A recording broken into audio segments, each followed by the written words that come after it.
Hello दोस्तों, कैसे हैं आप लोग। आज हम फिर आप लोगों के बीच ज्योग्राफी की कक्षाओं की शुरुआत करते हैं। आज हम लोग, जैसा कि पिछले क्लासेस में मैंने फिजिकल ज्योग्राफी के ऊपर डिटेल अध्ययन किया, आप लोगों ने अध्ययन भी देखा, कॉन्टिनेंटल ड्रिफ्ट थ्योरी, अर्थ, ये तमाम तरह की चीज़ें हमने डिस्कस की। एक टॉपिक जो बहुत इंपॉर्टेंट है एग्जाम के दृष्टिकोण से भी और आने वाले एग्जामिनेशन के लिए, वो है सोलर सिस्टम। ज्योग्राफी के विद्यार्थी अक्सर इस पर कमेंट करते हैं और मेरे पास भी कई सारे कमेंट्स आए हैं। बच्चों ने ये कमेंट किया कि सर एक बार सोलर सिस्टम के ऊपर डिटेल में आप वीडियो बनाइए। तो आज मैं आप लोगों के बीच सोलर सिस्टम के ऊपर एक डिटेल वीडियो लेकर के आया हूँ। आज मैंने सोलर सिस्टम की सारी चीजें अध्ययन कर लेंगे। क्या होता है सोलर सिस्टम, सन क्या है, बनता कैसे है, प्लैनेट्स क्या होते हैं, सैटेलाइट क्या होते हैं, मेटर्स क्या होता है, मेट्रॉइड्स क्या होता है, एस्ट्रॉइड्स क्या होता है, ये तमाम तरह की चीजें आज हम लोग इसमें अध्ययन करने जा रहे हैं। तो आप लोग तैयार हो जाइए और हम लोग नए सिरे से सवाल की शुरुआत करते हैं और नए सिरे से हम अध्ययन करते हैं। तो आज हम शुरू करते हैं सोलर सिस्टम। जैसा कि आप लोगों को हमने बताया कि हमारा जो टॉपिक है वो है सोलर सिस्टम। चलिए जी, तो शुरू करते हैं सोलर सिस्टम। तो सोलर सिस्टम में हम लोगों को सबसे पहले पढ़ना है सन। ठीक है, सन के बारे में। ये जो बड़ा सा इमेज आप लोगों को दिखाई दे रहा है, ये ध्यान से देखेंगे। ये जो इमेज आप देख रहे हैं ये है सन का। ये क्या है? सन है। इतना बड़ा सन है, आप ध्यान से देखिए। सन ब्रह्मांड, ये हमारे जो सोलर सिस्टम है, सोलर सिस्टम में सन एक स्टार है, सन के ही फैमिली है। ऐसे बोलते हैं कि सन के जो फैमिली है, परिवार है, उसको पूरा का नाम है सोलर सिस्टम। तो सन सबसे बड़ा है। ये देख रहे हैं आप लोग सन। सन के जो आगे वाले जो 4 प्लैनेट्स हैं, ये छोटे मोटे प्लैनेट्स हैं। ठीक है। सोलर सिस्टम का क्या डेफिनेशन मान लीजिए कि अगर आप लोग एग्जाम वगैरह में, तो ये नॉर्मली चीजें हैं। सोलर सिस्टम क्या है? सोलर सिस्टम में क्या क्या आ जाते हैं? सब आते हैं, स्टार्स, सन। ठीक है, सन आता है, प्लैनेट्स आते हैं, इसके सैटेलाइट्स आते हैं, नेचुरल सैटेलाइट्स, ये सारी चीजें इसमें आ जाती हैं। ठीक है। तो सन के जो पास वाले जो प्लैनेट्स हैं उनको इंटीरियर प्लैनेट्स बोलते हैं, यानी आंतरिक ग्रह। और बाहर वाले प्लैनेट्स को बोलते हैं एक्सटीरियर प्लैनेट्स, यानी बाह्य ग्रह। आंतरिक ग्रह और बाह्य ग्रह। इंटीरियर प्लैनेट जो होता है, इसमें आपके 4 प्लैनेट्स आपको याद रखना है। हमने साइज भी बिल्कुल इस तरीके से देखा है कि आपको कोई भी कंफ्यूजन ना हो। हमने ये देखा है Mercury, Venus, Earth and Mars. हमने साइज देखा, ये ध्यान से देखेंगे आपको। इसमें सबसे छोटा कौन दिखाई दे रहा है? मरकरी। उसके बाद वेनस, उसके बाद ये है मार्स। ठीक है, फिर अर्थ है। ये देख रहे हैं ना, लेकिन क्रम में 1 2 3 4, ये क्रम याद रखना है। कभी कभी ये क्रम सजाने के लिए डायरेक्ट पूछ देता है। इंटीरियर प्लैनेट्स में कौन कौन? मरकरी, वेनस, अर्थ, मार्स। ये 4 प्लैनेट्स हैं, ये याद रखना है आप लोगों को। सबसे नजदीक, सूर्य के सबसे नजदीक कौन सा प्लैनेट होता है? वो है Mercury. Mercury is the closest to the sun. ठीक है, क्लोज है तो सबसे ज्यादा गर्म भी होता है, ये याद रखना। लेकिन सबसे ज्यादा हीट को एब्जॉर्ब कौन करता है? गर्म प्लैनेट की अगर बात करें तो इसमें हमें शुक्र की बात आती है। क्यों आती है? वाई वेनस की हम चर्चा करते हैं, क्योंकि वीनस के ऊपर CO2 के बादल है और ये कार्बन डाइऑक्साइड के वजह से ही वेनस अत्यधिक गर्म होता है। मरकरी गर्म होता है लेकिन दिन में गर्म होता है बहुत, उसी हिसाब से ठंडा भी होता है। ठीक है, लेकिन ये याद रखना है, सबसे छोटा प्लैनेट और सबसे नजदीक है मरकरी, लेकिन सबसे ज्यादा गर्म कौन रहता है? वेनस। और अर्थ के सबसे नजदीक कौन सा प्लैनेट है? वेनस है, ये भी याद रखना। इसीलिए जो सिस्टर बोलते हैं, अर्थ का सिस्टर कौन है? वेनस है। सुबह का तारा, शाम का तारा, वेनस। ये तमाम तरह के नामे वेनस के लिए हम लोग रखते हैं, ये याद रखना है आप लोगों को। ठीक है, तो अब हमने वेनस ये। और आउटर मोस्ट प्लैनेट्स में कौन कौन आता है? मार्स के बाद आता है जुपिटर, सैटर्न, यूरेनस और नेपच्यून। जैसा कि आप लोगों को मालूम है, हमारे सोलर सिस्टम में सबसे बड़ा जो प्लैनेट है वो है हमारा जुपिटर। जुपिटर बृहस्पति सबसे बड़ा ग्रह भी कहा जाता है। और उसके बाद आता है सैटर्न, उसके बाद यूरेनस और नेपच्यून। प्लूटो पहले एक प्लैनेट था, लेकिन इसको याद रखना है कि 2006 में चेक गणराज्य की राजधानी प्रागवे में एक सम्मेलन हुआ था। उस सम्मेलन के दौरान इसको जो है प्लैनेट का दर्जा से हटा दिया गया। क्यों हटा दिया गया? क्या कारण है? प्लैनेट का दर्जा किसे दिया जाता है और क्यों हटाया जाता है? एक पॉइंट में आप समझेंगे। जैसे कि ये है सन।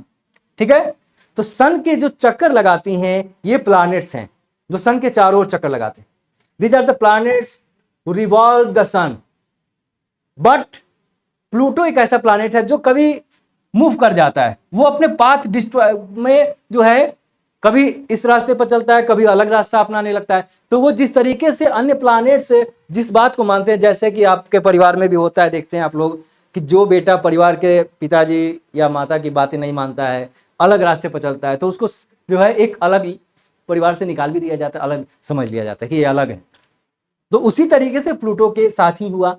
प्लूटो भी बात नहीं मानता था, वो उस ग्रह उस पाथ पर नहीं चलता था जिस पाथ पर अन्य प्लैनेट्स चलते हैं। ये तमाम तरह की चीजें हैं। अब हम लोग प्लैनेट्स के बारे में थोड़े से जान लेते हैं, उसके बाद हम लोग सन के बारे में जानेंगे। चाहे पहले सन के बारे में ही जान लेते हैं। चलिए पहले सन के बारे में हम लोग डिस्कस करते हैं, डिटेल में अध्ययन करते हैं सन क्या है।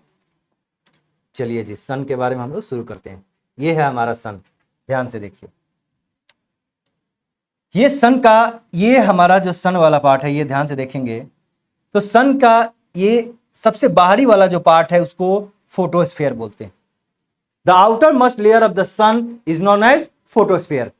और ठीक इसके आउटर मोस्ट लेयर के ठीक अंदर वाले भाग, ये वाला जो दिखाई दे रहा है आप लोगों को, ये जो है तीत की तरह, इसको नाम है कन्वेक्टिव जोन। ठीक है। और इसके अंदर आता है आपका रेडिएटिव जोन। रेडिएटिव जोन के अंदर आता है कोर। और सबसे बाहर वो लेयर जो होता है, ये जो फोटोस्फीयर का ही भाग है, इसका नाम है प्रोमिन्सर्स। सबसे ज्यादा गर्म कौन रहता है? सबसे ज्यादा गर्म एरिया कौन है? कोर है, याद रखना। कोर का टेम्परेचर सबसे ज्यादा होता है। The temperature of the interior core is about 15 million degree Celsius. समझ रहे हैं 15 मिलियन डिग्री सेल्सियस कितना होता है? 15 मिलियन लगभग जो है कितना, 150 लाख डिग्री सेंटीग्रेड टेम्परेचर होता है कोर का। और उसके बाद बाह्य जो उनका टेम्परेचर होता है, जब सूर्य की किरणें, जो सूर्य से जो रेडिएशन आता है, जो लाइट आता है, वो प्रोटोस्फीयर से हमारे पास प्रकाश आता है, लाइट आता है, ये याद रखना है। लेकिन जब सोलर इक्लिप्स होता है, सूर्य ग्रहण लगता है, उस समय जो रोशनी आती है सूर्य से, वो कहां से आती है? कोर से। इसीलिए कहा जाता है, हमारे पूर्वजों ने यह बात भी कही है कि जब सूर्य ग्रहण लगता है तो उस समय हमें नेक्ड आई से, यानी खाली आंखों से सूर्य को नहीं देखना चाहिए। क्यों नहीं देखना चाहिए? क्योंकि सूर्य के कोर से डायरेक्ट जो है किरणें हमारे आंखों के पास आती है, पृथ्वी पर आती है। और इसमें बहुत सारी ऐसी हानिकारक किरणें भी होती हैं जो हमारे लिए डेंजरियस होती हैं, खतरनाक होती है। इसीलिए जो है कहावतों में पुराने लोग ये कहते हैं कि जब सूर्य ग्रहण होता है यानी सोलर इक्लिप्स होता है, तो अगर हम नंगी आंखों से देखें तो हमारी आंखें खराब हो सकती हैं। ऐसे लोग बोलते हैं। क्यों बोलते हैं? क्योंकि उस समय सूर्य की जो लाइट आती है वो कहां से आ रही होती है? कोर से आ रही होती है। ठीक है, ये आप लोगों को समझ में आया। अब देखिए सोलर इक्लिप्स में होता क्या है, सूर्य ग्रहण में क्या होता है। सूर्य ग्रहण में क्या होता है कि हम ध्यान से देखेंगे, एक तरफ है ये सन की लाइट है, ठीक है, आपको ध्यान से दिखाई दे रहा है। एक तरफ है अर्थ, ठीक है। बीच में आ जाता है हमारा जो सैटेलाइट है जिसका नाम है मून, जो नेचुरल सैटेलाइट है, जो अर्थ का एकमात्र सैटेलाइट है मून। मून जैसे ही बीच में आता है सन और अर्थ के, ये क्या करता है कि लाइट, जो सन से लाइट डायरेक्ट अर्थ की तरफ जा रही है, उस लाइट को ये कवर कर देता है, ढक लेता है, रोक देता है। और लाइट रोक देने के वजह से ये क्या होता है कि सूर्य की यहां से, सन की जो लाइट यहां से डायरेक्ट जा रही है, वो लाइट अब ऐसे जाती है, ये हो जाती, मूव कर, यहां डायरेक्ट नहीं जा पाती। समझ रहे हैं आप लोग? तो बहुत रेयर केस में ऐसा कभी कभी हुआ है। जैसे एक बार 2013 में हुआ था, आप लोग को याद होगा कि सुबह का समय था, करीब 8-9 बज रहे थे, और 7 मिनट के लिए जो है हमारा इंडिया में ये उस समय दिखा था, इंडिया जो है अंधेरा हो गया था, पूरी तरीके से अंधेरा, काला। क्यों हो गया था? Because of the solar Eclipse. क्योंकि जो हमारा मून है, यह क्या किया था? सूर्य की किरणों को ढक लिया था, और इस वजह से यह हुआ था। यह क्यों होता है, ध्यान से समझेंगे। दो चीजें याद रखिए, एक फुल मून होता है और एक क्रिसेंट होता है। यानी कि जब पूर्णिमा और अमावस्या के दिन चंद्रमा बिल्कुल दिखाई नहीं देता है, गायब। और उस समय जब सूर्य ग्रहण होगा, याद रखिए, समझ आया ना? अमावस्या के दिन होता है सूर्य ग्रहण और पूर्णिमा के दिन होता है चंद्र ग्रहण। ये याद रखना है, ये सब पॉइंट्स ये डायरेक्टली क्वेश्चंस में आते हैं। तो ये उसी समय की घटना होती है जब चंद्रमा बिल्कुल दिखाई नहीं देता है, और उसी समय वो चंद्रमा सूर्य के सामने आ जाता है। जैसे हमारे सामने लाइट आ जाती है तो हमें कोई चीजें दिखाई नहीं देती हैं, तो वही चीजें हैं। तो ये हमारा सोलर इक्लिप्स समझ में आया आप लोगों को। सोलर इक्लिप्स में क्या होता है, क्या चीजें हैं, हमने डिस्कस कर लिया। कोई डाउट यहां पर? यहां तक समझ में आया? सूर्य के बारे में हम लोगों ने डिस्टेंस कर लिया कि सूर्य क्या है, कहां है, इसकी क्या स्थिति है, कितना बड़ा है, यह हम लोगों ने डिटेल अध्ययन किया। अब हम लोग एक एक प्लैनेट्स के बारे में थोड़ा सा अध्ययन करते हैं, कौन सा प्लैनेट में क्या क्या क्वालिटी है। ठीक है, सबसे पहले बात करते हैं मरकरी की। तो लेट्स बिगिन विथ मरकरी। तो मरकरी जी आ जाइए, आप आ जाइए। ये है हमारा मरकरी, ये है लिस्ट। ये लिस्ट आप एक बार स्क्रीनशॉट भी कर लेंगे तो भी आपको काम देगा, और इसको याद रखना है, ये हमेशा याद रखिए, ये लिस्ट को याद रखना है। सबसे पहले हमने एक ये लिस्ट बना दिया है, याद रखना है, ये क्रम है क्लोजेस्ट टू द सन।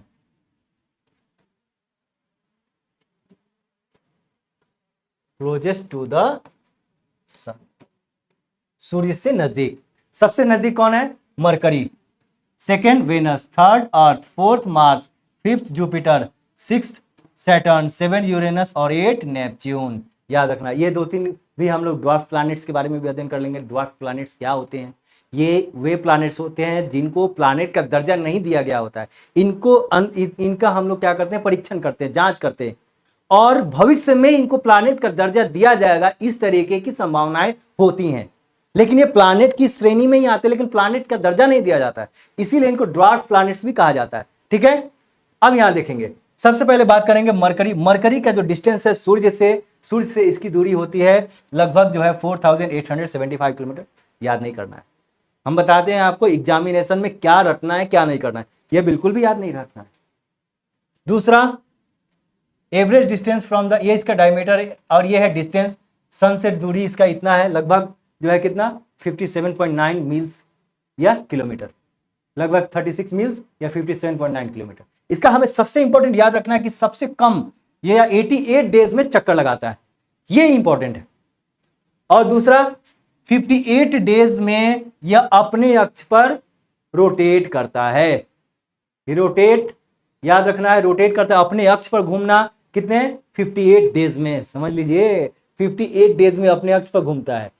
पृथ्वी जो है 24 घंटे में अपने अक्ष से घूम जाता है, यानी हमारे यहाँ एक दिन 24 घंटे के बराबर होता है। तो अगर हम यही चीज कैलकुलेट करें, अगर हम चले जाएं मरकरी पर, तो मरकरी का एक दिन कितने दिनों के बराबर होगा? लगभग 58 डेज। यानी मरकरी पर अगर आप 58 डेज बिताएंगे तब मरकरी का एक दिन कहलाएगा। ये याद रखना है, ये चीजें, ठीक है। और ये 88 डेज में चक्कर लगाता है। इसका टेम्परेचर, ये इंपॉर्टेंट है, इसका टेम्परेचर क्या है देखिए, -180 डिग्री से 430 डिग्री तक जाता है। हाईएस्ट टेम्परेचर 430 डिग्री है और लोएस्ट -180 डिग्री।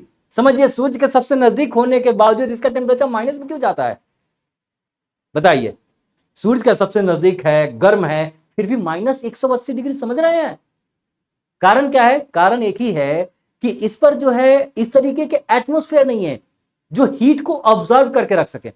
जैसे सूर्य की किरणें पृथ्वी पर आती हैं, तो पृथ्वी पर बहुत सारे ऐसे किरणें हैं जो सूर्य की किरणों को ऑब्जर्व करती हैं, इनके हीट को बाहर जाने नहीं देती है। ये एक एटमॉस्फेयर है, एक चादर है जो गर्मी को अंदर तो आने देता है लेकिन बाहर जाने नहीं देता। इसीलिए पृथ्वी गर्म रहता है, ठंडा जल्दी नहीं होता है। लेकिन यहां पर क्या है, इस तरीके के कोई चीजें नहीं है। यही वजह है कि जितनी जल्दी ये गर्म भी होता है उतना ही जल्दी ठंडा भी होता है। तो मरकरी -180 डिग्री भी चला जाता है और 430 डिग्री। याद रखिएगा, मरकरी सबसे नजदीक है। ये क्या है, मरकरी के बारे में 2 पॉइंट्स याद रखना है, स्मॉलेस्ट फर्स्ट, सेकेंड नियरेस्ट, यानी सन के सबसे नजदीक है, सबसे छोटा है। लेकिन ये हमेशा याद रखिएगा कि सबसे गर्म ग्रह यह नहीं है।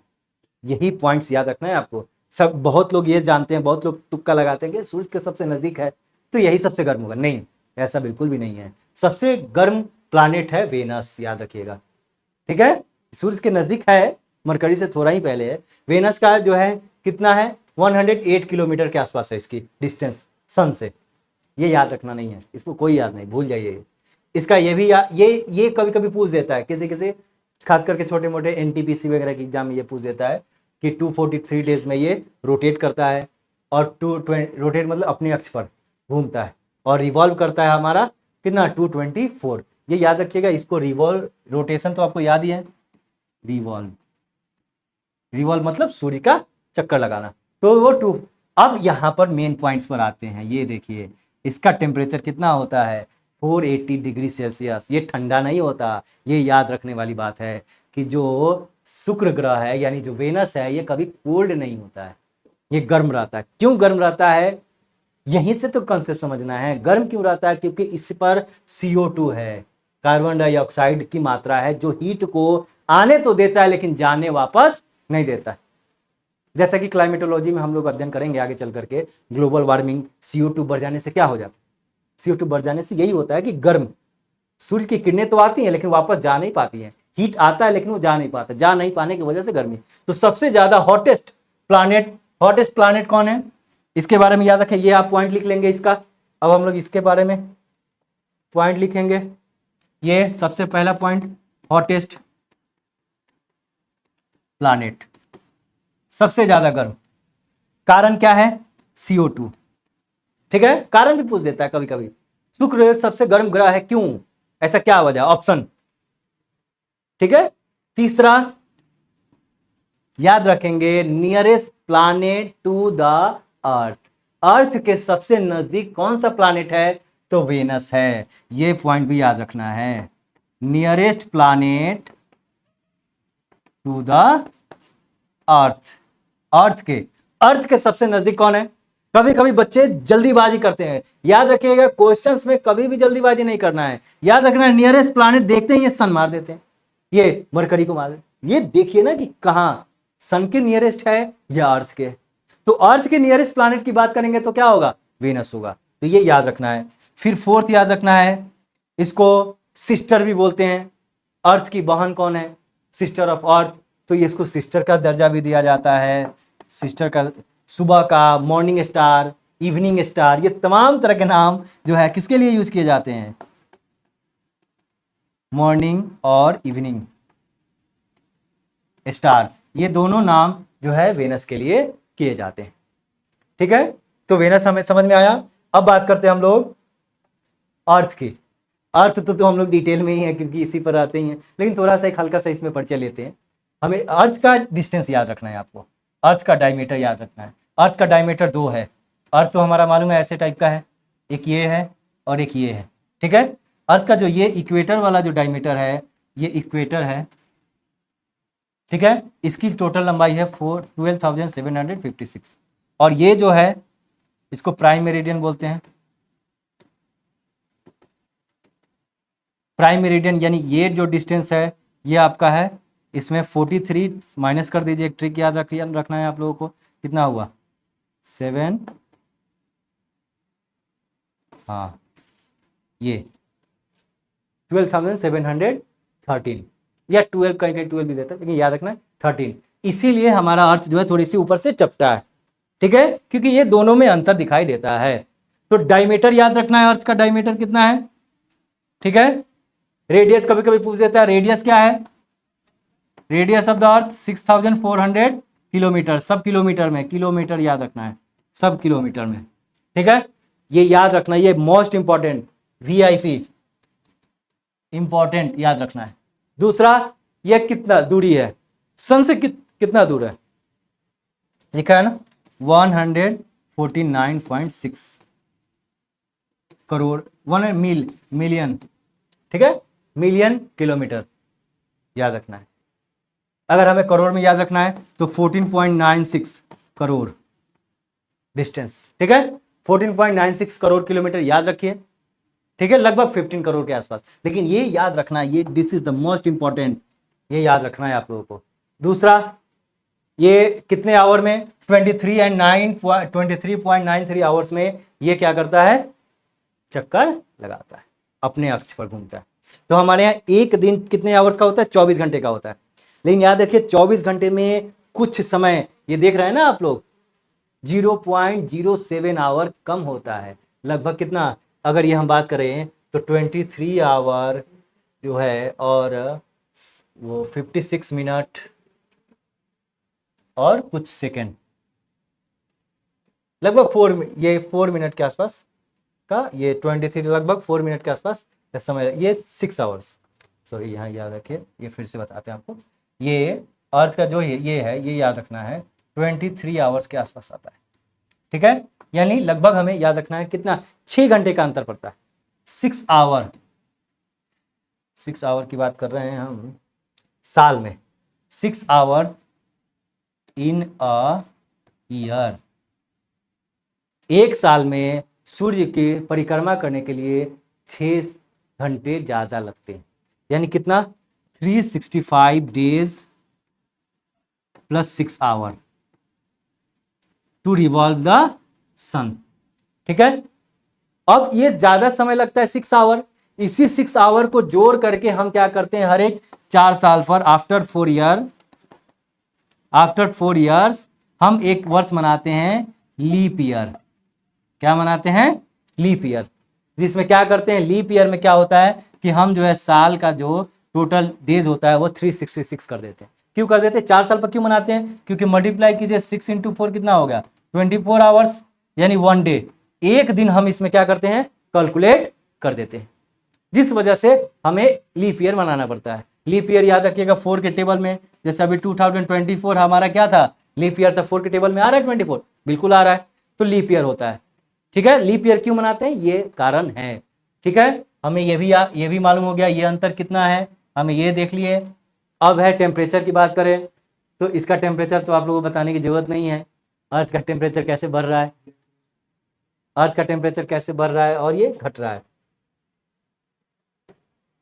ठीक है, तो हमें ये ध्यान देना है, अर्थ का टेम्परेचर जो है वो ये ध्यान दीजिए, अर्थ का टेम्परेचर -70 डिग्री तक जाता है, टू कितना 55 डिग्री सेल्सियस, कहीं कहीं तो 60 नहीं हुआ है, लेकिन लास्ट रिकॉर्ड 57 डिग्री किया गया है।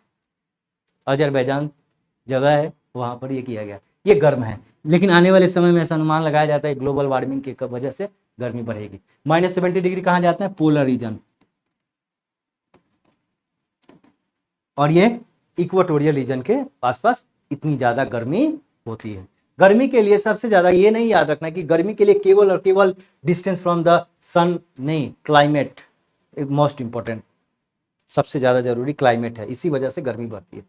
और CO2 carbon dioxide, ozone layer भी हमारे लिए, ओजोन लेयर तो सही है, लेकिन ओजोन लेयर जब हमारे वातावरण में फैल जाए तो वो भी क्या काम करता है, ग्रीन हाउस गैस की तरह काम करता है। तो ये याद रखना है। ठीक है, अर्थ के बारे में और डिटेल हम आगे करेंगे ये भी चीजें। अब हम देखते हैं मार्स के बारे में। मालूम है मार्स मिशन इंडिया का, मंगलयान कब गया था, क्या गया था, ये आप लोगों को कमेंट में बताना है, ये याद रखना है। ठीक है, अभी तुरंत चल रहे, अभी जो है हमारा 2024 में जो है मार्स मिशन जाने वाला है, मंगलयान। अभी सितंबर में ही शायद अनाउंसमेंट हुआ है कि मार्स मिशन हमारा चलने वाला है, तो ये याद रखना है। मंगल का क्या है कि ये मंगल ग्रह जो है, मार्स जो है, इसकी दूरी, इसका जो डायमीटर है लगभग जो है आधा है, 6780 किलोमीटर, पृथ्वी के डायमीटर से आधा, यानी ये सिंपल ही बात है, पृथ्वी से छोटा है, इसको नहीं याद रखना है, दिस इज नॉट इंपॉर्टेंट। ठीक है, ये नो इंपॉर्टेंट। ठीक है, ये कितना दूर है, लगभग 227 मिलियन किलोमीटर, ये इंपॉर्टेंट है, याद रखिएगा। ये लगभग उतना ही समय लेता है जितना समय अर्थ लेता है चक्कर लगाने में अपने अक्ष पर, ये चीज। और ये कितने पर लगाता है, 680 डेज पर में ये अपने अक्ष पर चक्कर लगाता है, ये याद रखना है आप लोगों को। फिर इसका ये टेम्परेचर है, ये सारी चीजें हैं। ये इसी तरीके से आपका जुपिटर है, जुपिटर क्या है, मंगल के बारे में आप लोग याद रखना है। एक पॉइंट याद रखना है कि यह रेड प्लैनेट है जो है। मार्स रेड क्यों है, क्योंकि इस पर आयरन ऑक्साइड पाए जाते हैं। क्या पाए जाते हैं, आयरन ऑक्साइड। आयरन ऑक्साइड की वजह से ये हमें रेड कलर का दिखाई देता है। ठीक है, अब हम लोग आगे चलते हैं। अब हम बात करते हैं जुपिटर की। जुपिटर जो कि हमारा सोलर सिस्टम का सबसे बड़ा प्लैनेट है। ठीक है, जुपिटर सबसे बड़ा प्लैनेट है। और जुपिटर की बात करें तो जुपिटर बड़ा है तो इसका डायमीटर भी डेफिनेटली सबसे बड़ा होगा। कितना डायमीटर इसका, लगभग जो है कितना, 1,42,984 किलोमीटर है, यानी 1.4 लाख किलोमीटर डायमीटर है। समझ लीजिए कितना है, 1.4 लाख किलोमीटर तक डायमीटर, कितना बड़ा है जुपिटर, देखने में लग रहा है। ये देखिए आप, ये कौन है, जुपिटर है। ठीक है, जुपिटर के बाहर एक हमें रिंग देखने को मिलता है। इसके बाद वाले प्लैनेट्स में हमें एक ये चीज देखने को मिलेगा, रिंग। ये है जुपिटर, ये आप ध्यान से देखेंगे तो ये वाला पार्ट आपको दिखाई देगा, ठीक है। ये अगर हम ध्यान से देखें, थोड़ा सा और आ जाए, ठीक है, ये चीज, हाँ, ताकि आपको साफ साफ दिखाई दिए। ये देख रहे हैं आप, ये क्या है, जुपिटर। ये आपको रेड कलर का दिखाई दे रहा है, मार्स क्यों रेड होता है बता दिए आप लोगों को। ये चीज, ये जुपिटर है। अब जुपिटर का सबसे बड़ा खासियत याद रखना है, ये सबसे कम टाइम में अपने अक्ष पर घूम जाता है। मात्र 9.93 आवर्स में ये अपने अक्ष पर घूम, 9 घंटे में ही एक दिन जुपिटर पर चला जाता है। यानी जुपिटर पर अगर संभव हो कभी भविष्य में, ऐसा तो संभव नहीं है, ऐसे कल्पना भी कर सकते हैं, मनुष्य तो कुछ भी कर सकता है, देखिए क्या होता है। लेकिन अगर जुपिटर पर जीवन संभव है तो जुपिटर पर मात्र 10 घंटे में आपका एक दिन चला जाएगा, ये याद रखना। और जुपिटर पर 11 साल उसको लगता है, सबसे ज्यादा समय। ये हमेशा याद रखिएगा, जैसे जैसे हम ये जा रहे हैं ना, डिस्टेंस फ्रॉम द सन, तो जो दूरी होता है चक्कर लगाने का, रिवॉल्यूशन पीरियड बढ़ेगा, रोटेशन पीरियड कम होगा। यहाँ ये हमें देखने को मिल रहा है कि रोटेशन पीरियड क्या हो रहा है, कम हो रहा है, रिवॉल्यूशन। लेकिन यहाँ 1 2 3 याद रखना है, ये बढ़ रहा है, ये याद रख, ये थोड़ा सा क्रम याद, लेकिन ये हमेशा याद रखिएगा बढ़ते क्रम में जाएगा, ठीक है। ये चीजें, इसका टेम्परेचर भी हमें याद है, ये माइनस में चला जाए, -110 डिग्री टेम्परेचर। ये टेम्परेचर ही इतना ज़्यादा ठंडा है कि लोग, संभव ही नहीं है कि ये चीज़ें। और सबसे इंपॉर्टेंट यहाँ पर जुपिटर के लिए क्वेश्चन आता है, लगातार एग्जाम में ये क्वेश्चन कभी कभी पूछता है कि जुपिटर पर हीरो की वर्षा होती है, डायमंड। यह फैक्ट याद रखिएगा। सॉरी, कलर का थोड़ा सा इश्यू हो रहा है, नहीं ये कलर कौन सा लगा है, हाँ, डायमंड की वर्षा होती है जुपिटर पर। डायमंड की वर्षा क्यों होती है, ये भी आप लोगों को क्वेश्चन जीके वगैरह में कभी कभी मिल जाता है। लेकिन क्यों होती है डायमंड की वर्षा? क्योंकि जुपिटर एकमात्र ऐसा ग्रह है जहां पर H2SO4 यानी सल्फ्यूरिक एसिड पाया जाता है। और सल्फ्यूरिक एसिड जब यहाँ पर रेन वाटर के रूप में जो है इसके सतह पर गिरता है, तो यहाँ पर जो मौजूद क्रिस्टल है उसके साथ ये रिएक्शन करता है और डायरेक्ट डायमंड बनता है, ये याद रखना है।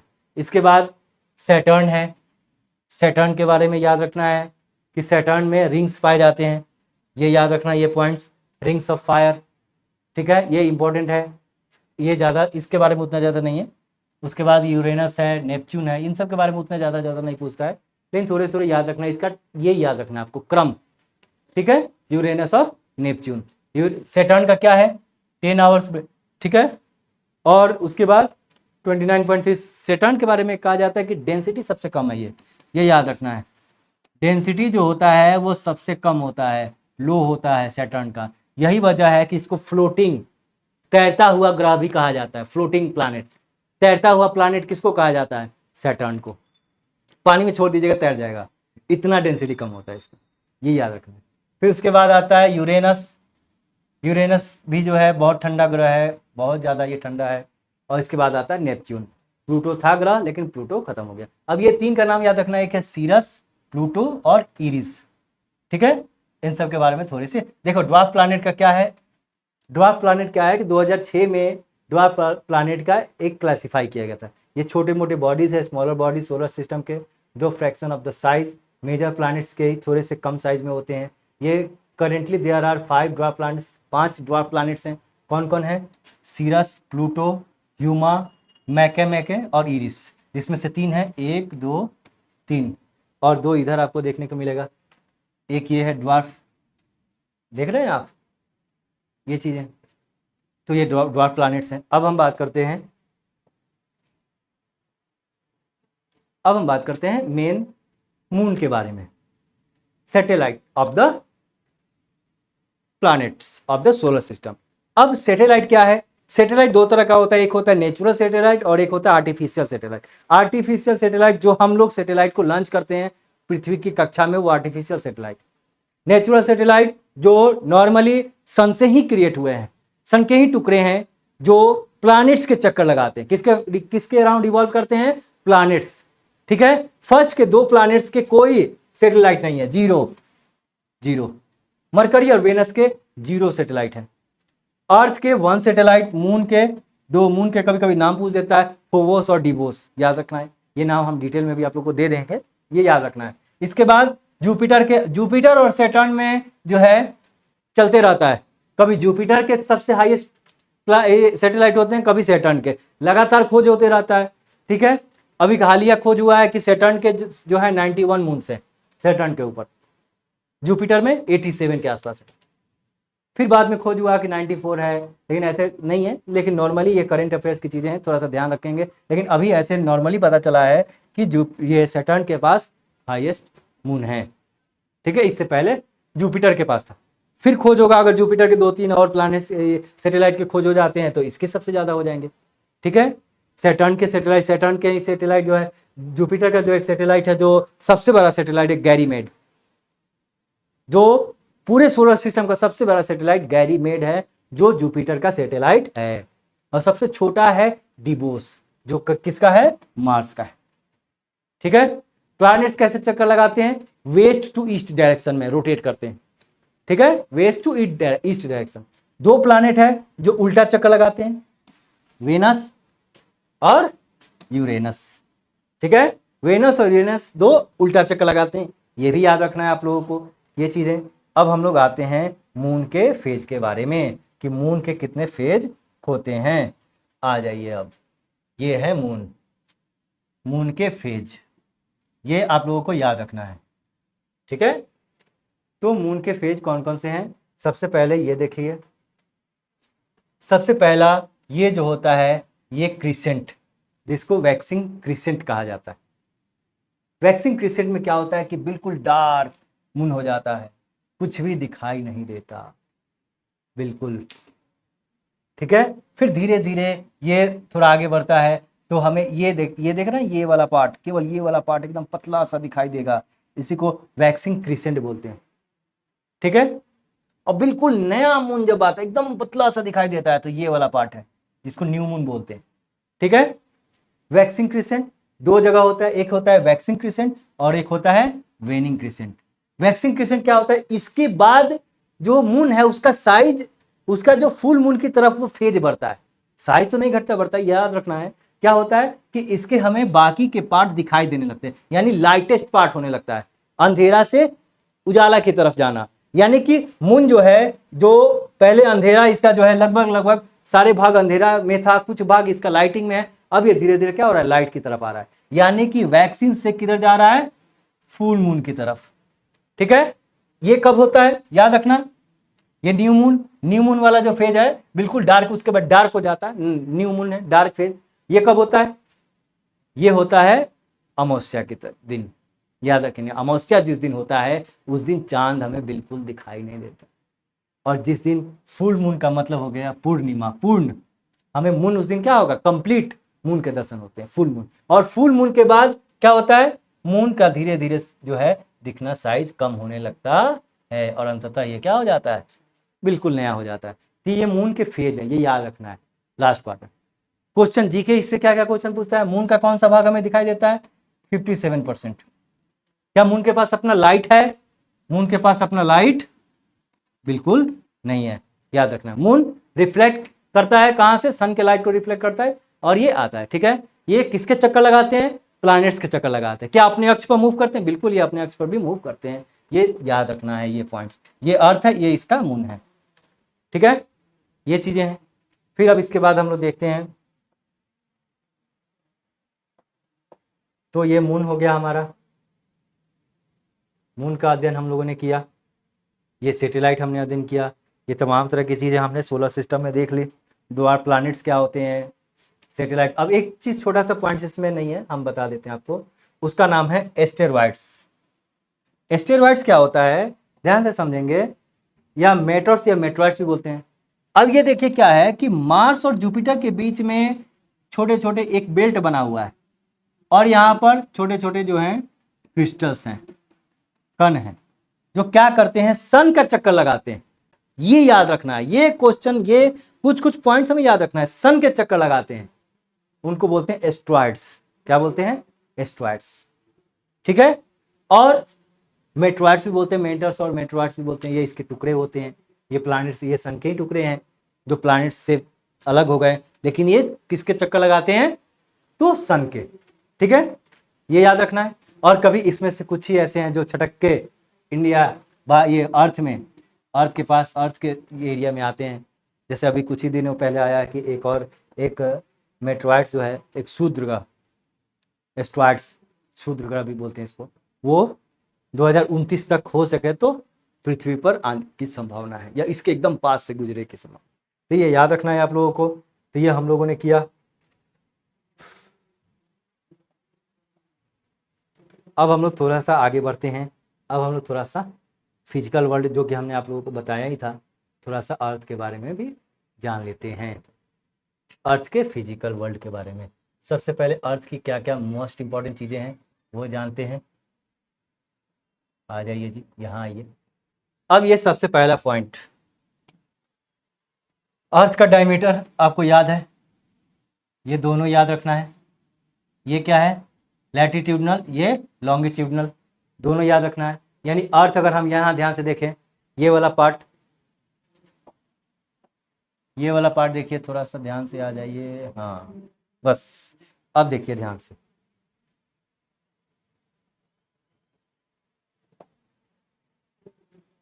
थोड़ा सा, हाँ आ गया जी, बिल्कुल। चलिए अब देखिए, ये जो डिस्टेंस है इक्वेटर से, ये जो दूरी जा रही है, ये आपका कितना है, 12,756 किलोमीटर। और ये कितना है, जो ये बीचों बीच जा रही है, ये आपका 12,714 किलोमीटर। लगभग कितना का अंतर है, 42 किलोमीटर का डिफरेंस है। कहीं कहीं 43 भी देता है, उसमें कोई कंफ्यूजन वाली बात नहीं है।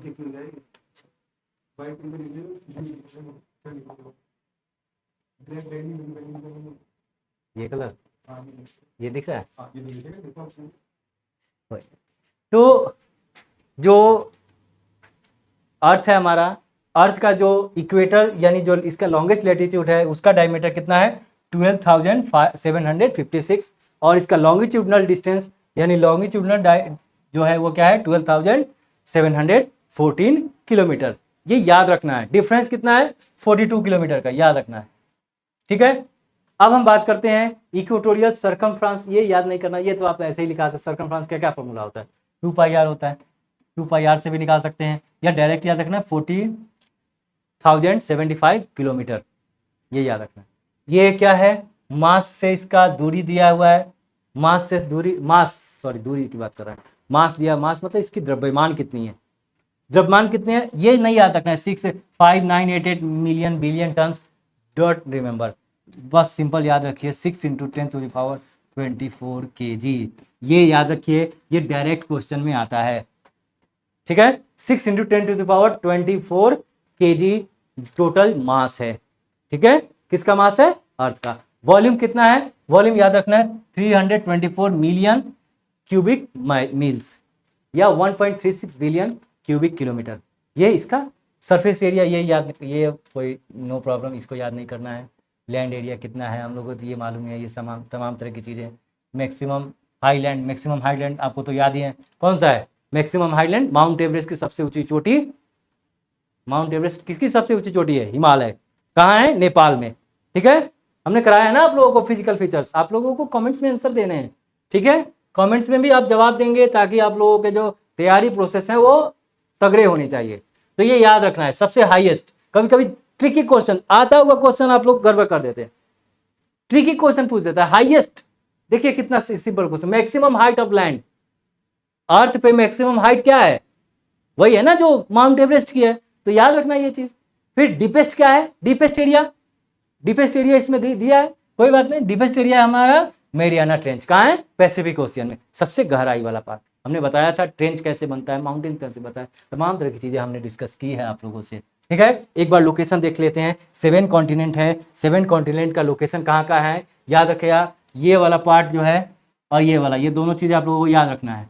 ये नॉर्थ है, ये साउथ है, ये ईस्ट है, ये वेस्ट है। ठीक है, ये वेस्ट है।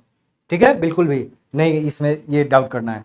अब यहां ध्यान दीजिए, एकमात्र अफ्रीका एक ऐसा कॉन्टिनेंट है जो नॉर्थ में भी है, साउथ में भी है, वेस्ट में भी है और ईस्ट में भी है।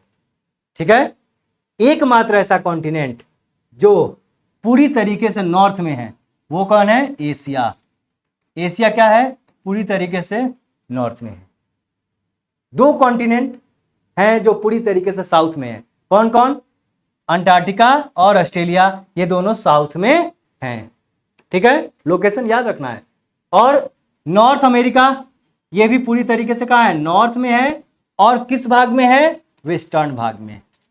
ठीक है, साउथ अमेरिका, साउथ अमेरिका का कुछ हिस्सा, ये वाला एरिया जो पड़ता है आपका, ये कहां पड़ता है? नॉर्थ में। बाकी का हिस्सा साउथ में। कौन से एरिया में है? Western part. ठीक है, ये वाला ऑस्ट्रेलिया ईस्ट में पड़ता है, ईस्टर्न पार्ट्स। तो ये लोकेशन हमें याद रखना है। ठीक है, अब हम लोग थोड़ा सा अंटार्कटिका को देख लेते हैं। अंटार्कटिका है कहाँ भाई? अंटार्कटिका के बारे में थोड़ी सी विशेष नॉलेज। ये है हमारा आर्कटिक सर्कल और ये है अंटार्कटिक सर्कल। आ जाओ बच्चा, कहाँ गया? ये आ जाए। पहले अंटार्कटिक देख लेते हैं, फिर आर्कटिक देखेंगे। कोई बात नहीं, पहले इसी को देखते हैं। ये देखिए, ये आ गया हमारा अंटार्कटिका। ये देख रहे हैं पूरा का पूरा साउदर्न एशिया ओशियन से घिरा हुआ है। अंटार्कटिका में कौन सा ओशियन है? Southern ocean.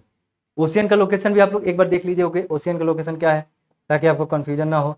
देख लीजिए ओशियन का लोकेशन, ये देख लीजिए, ये याद रखना है आपको। ओशियन ये वाला अटलांटिक ओशियन कहाँ है? अटलांटिक ओशियन बीच में है, अफ्रीका और अमेरिकन कॉन्टिनेंट के बीच में अटलांटिक ओशियन है। कहां तक का सीमा? ये एस आकार, ये देख रहे हैं ना, ये एस आकार का है।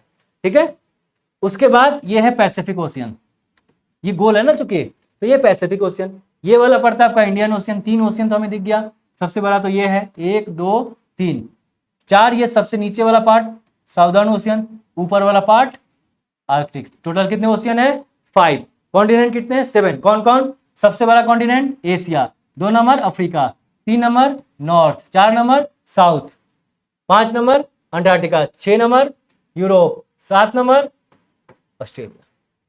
ठीक है, कहीं कहीं 5 ये देता है यूरोप, लेकिन याद रखें 7 कॉन्टिनेंट और 5 ओशियन, ये याद रखना है कंठस्थ। अब देखते हैं, अब आते हैं अंटार्कटिका के ऊपर डिटेल अध्ययन। ये है अंटार्कटिका, ये देख लीजिए आप लोग मैप में, ये हमारा अंटार्कटिका है पूरा का पूरा। अब अंटार्कटिका जो है कहाँ है? साउथ पोल में है। सबसे पहला पॉइंट साउथ पोल रीजन। और ये एक ऐसा एक कॉन्टिनेंट है जो याद रखना है, जो जिसका जो सतह है, जिसका जो प्लेन एरिया है वो पूरी तरीके से बर्फ से घिरा हुआ है। डेजर्ट, ये क्या बोलते हैं उसको? कोल्ड डेजर्ट भी बोलते हैं इसको, आइसलैंड। ठीक है, आइस, बर्फ से घिरा हुआ है। लेकिन सवाल ये है कि हमें अंटार्कटिका की इंपॉर्टेंस क्यों है?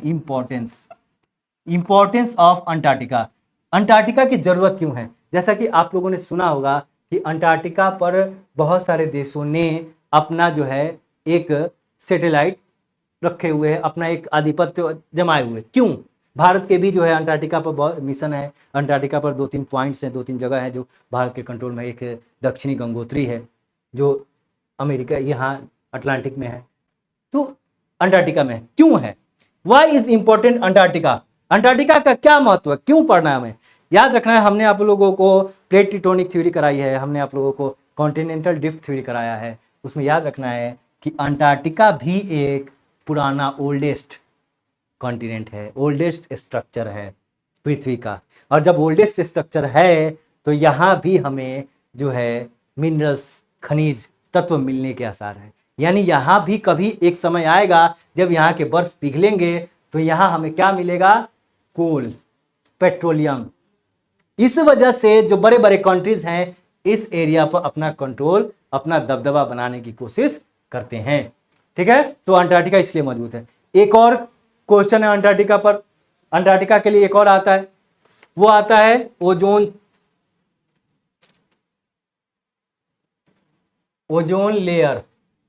ओजोन लेयर जो है अंटार्कटिका पर, ओजोन लेयर में छिद्र है। इसकी चर्चा लगातार आती है कि अंटार्कटिका में ओजोन लेयर में छिद्र हो गया है, जो जिससे जो है अल्ट्रावायलेट पराबैंगनी किरणें, हानिकारक किरणें सूर्य से अंटार्कटिका पर डायरेक्ट पड़ती हैं, या क्या है? आपको बता दें सच्चाई क्या है। क्या वाकई वास्तव में अंटार्कटिका पर छिद्र है? क्या अंटार्कटिका पर जो है अंटार्कटिका के जो ओजोन लेयर है उसमें गैप हो गया है, हट गया है? नहीं, ऐसा बिल्कुल नहीं है। बताते हैं आपको। देखिए जो ओजोन लेयर होता है, इसके लेयर को मापने के लिए एक इकाई यूज करते हैं, डॉप्सन, डीबी, ठीक है। और जब इसकी मोटाई यानी थिकनेस 200 डीबी से कम होता है या इतना रहता है, डॉप्सन यूनिट, ठीक है, 200 डॉप्सन यूनिट या इससे कम होता है, तो हम समझेंगे अंटार्कटिका जो है वहां पर जो है इसकी थिकनेस कम है, तो उसे हम ओजोन छिद्र, होल्स का दर्जा देते हैं, होल्स, ठीक है, होल्स का दर्जा, तब हम उसको कहते हैं कि ओजोन पे, ये अंटार्कटिका पे ओजोन छिद्र है। ये याद रखना है, ठीक है। वास्तविक में ऐसा कोई छिद्र वगैरह अभी नहीं हुआ है, इस तरीके की ऐसी चीजें नहीं है, तो ये याद रखना है। ये हमारा अंटार्कटिका का लोकेशन है, पूरा का पूरा याद रखिए, आप लोगों को ये याद रखना है। ये कुछ आइस सेल्फ है, इसका नाम है रोनी आइस सेल्फ, मेरी बेयर्ड लैंड, ये सब याद रखना है थोड़ा सा आप लोगों को। अब हम लोग आते हैं आर्कटिक, आ जाइए, ये है आर्कटिक, कहाँ गया जी, आर्कटिक ओशियन, ये जूम कर दिया, ये हमारा आर्कटिक ओशियन है, ये देखिए, ये है हमारा आर्कटिक ओशियन, ये पूरा का पूरा जो पार्ट है, ये कौन सा पार्ट है, आर्कटिक ओशियन का पार्ट, ठीक है। आर्कटिक ओशियन क्या है, क्या खासियत है, आर्कटिक ओशियन ऐसा ओशियन है जहां चारों तरफ लैंड बाउंड्री कॉन्टिनेंट से घिरा हुआ है। ये वाला पार्ट, ये रियल स्ट्रक्चर है अर्थ का। ये आप इधर आप देख रहे हैं कि पूरा का पूरा यूरोप और ये एशिया, ये रसिया वाला पार्ट है, ये देख रहे हैं ना, रसिया का पूरा एरिया, और इधर ब्रुक्स रेंज, अलास्का, हमने आपको बताया था अमेरिका, नॉर्थ अमेरिका, ये हम देख रहे हैं ना। जैसे देखने में लगता है, अगर हम मैप दिखाएं तो ऐसे लगता है कि अमेरिका और रसिया बहुत दूर दूर है।